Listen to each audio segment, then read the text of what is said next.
Bueno, ha sido un partido muy bien trabajado. La verdad que hemos demostrado el nivel que tenemos, porque este es el nivel del equipo. Hemos sido un poco desafortunados, la verdad, por el resultado, porque les hemos tenido, hemos dominado y bueno, el objetivo es ese, ¿no? El objetivo es que la afición disfrute con nuestro fútbol y nada, al final es eso. Hemos sido desafortunados y a seguir haciendo lo que hacemos, porque lo hacemos muy bien y esperando esa fortuna.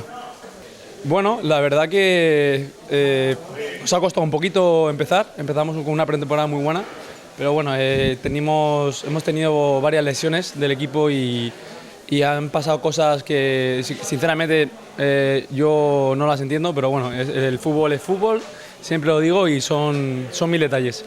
Y nada, lo mismo que te he dicho antes, tampoco hemos sido afortunados con temas de lesiones y muchos otros temas.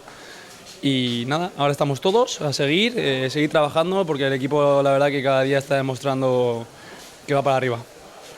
Bueno, mi temporada a nivel personal creo que estoy dando buen nivel, defensivamente creo que estoy bastante bien. Sí que es verdad que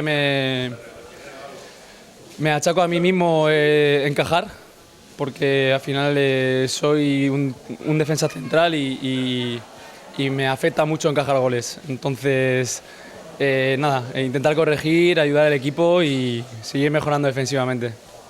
Con Pina, con muchas ganas. La verdad que es que lo que te digo, estamos haciendo cosas muy bien. El equipo está espectacular, no cambiaba ninguno, me quedaba con todos y yo estoy muy orgulloso de ellos, la verdad. Lo afrontamos con muchas ganas y con mucha fuerza y para adelante, a sacar estos meses y irnos a Navidad tranquilos, con la conciencia tranquila siempre.